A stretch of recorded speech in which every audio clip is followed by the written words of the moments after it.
Welcome to the 4x1, 4 topics, 1 minute per topic. I'm Kevin.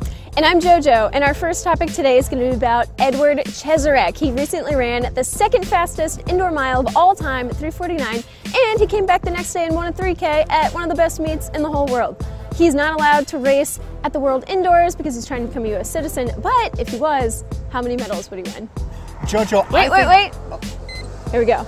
JoJo, I think Edward Cheserek, if he could compete at the World Indoor Championships, could take home 2 medals and potentially win 2 golds. Hear me out, it's not that crazy. You mentioned he ran 3:49. He also came back the next day and beat Hego Skepperwet, the man who had the best time in the world in the 3,000. Halfway. The World Indoor Championships are only 3 weeks away. He doesn't need to keep his form for that much longer, and you cannot honestly name a person right now you are more confident in the 1,500 or 3,000 than Edward Cheserek. Wow, that was pretty good. I'm going to agree. I think he could totally come home with 2 medals from World Indoors. Definitely getting a gold in the 1,500. I think the 3K could be more of a crapshoot because I think there are a couple guys who have run faster than him this year and could potentially run that kick out of him, especially if he's been running a fast mile. But yeah, 2 medals for sure. Our next topic, Gwen Jorgensen, JoJo, ran 15:15 in her first track race since 2009. In your opinion, does this change your estimation of her prospects of winning Olympic gold in the marathon in 2020?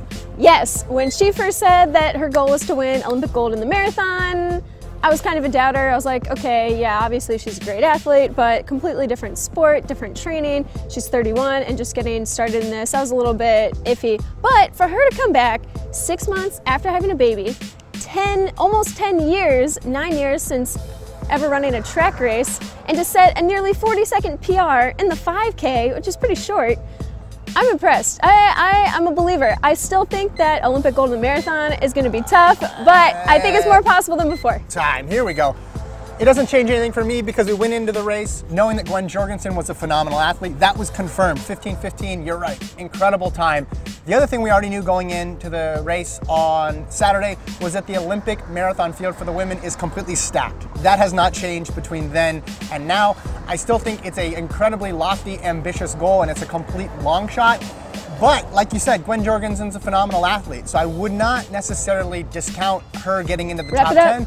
But getting to the Olympic Games and then eventually getting to an Olympic gold medal podium, still a long shot in my estimation because the U.S. is so tough. There are a few notable records over the weekend, including Kenny Harrison's American record in the hurdles, Grant Holloway's collegiate record in the hurdles, and USC's collegiate/world's best in the 4x4.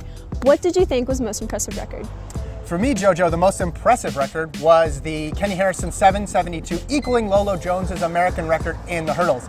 Impressive for me because Kenny Harrison was supposed to take this season to improve on her short hurdle game, and I think she still might do that in the outdoor season. So you could end up the season with Kenny Harrison having the world record in the 100 hurdles, the American record, potentially the world record in the 60 hurdles, depending on how quickly she does at the U.S. Championships and the World Championships, and then drop a crazy time outdoors in the 400-meter hurdles. I'm going to go with Kenny Harrison, equaling the American record in the 400 hurdles. All right. Your turn now. Go, go, go. I think USC's 4x4 record was the most impressive. They're giving that world best title, even though technically the U.S. indoor record is a little bit faster. It was just never ratified by the IAAF. But the fact that they were in a race with Florida, they were pushed the whole time, means that those teams are definitely going to take down the world record at NCAAs or even at their respective conference championships. I think part of what made that record so impressive was that because usually in a record race you see the leader dominating the field, but in this race we saw 2 teams really duking it out, and that's what made it really impressive. Time is up. Last topic this weekend is the USA Indoor Championships in Albuquerque. Of all the races, JoJo, which one are you looking most forward to? The women's 800 is going to be the most exciting for me personally. I think you have 3 of the most dominant athletes in their event. Ajay Wilson, obviously, is a 2-time world medalist, defending silver medalist from the World Indoor Championships. Her teammate, Charlene Lipsey, is a world finalist from last year. And then you have Raven Rogers, the collegiate record holder, who's coming out strong in her first indoor campaign. She's already beaten Charlene Lipsey. So I think Ajay Wilson is kind of guaranteed the win, but between Lipsey and Rogers, technically they're all coached by the same guy, even though Rogers is still in Eugene. I think this is going to really be a race to watch. Time is up. I agree it's a compelling race, but you just said that Ajay Wilson is guaranteed to win. I'm going to pick a race where there is not a guaranteed winner, and there's two people who train together, just like the 800-meter women.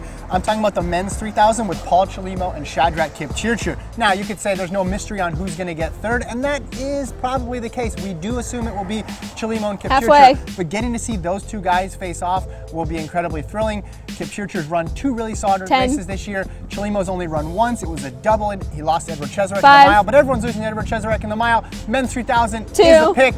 I'm excited to see it.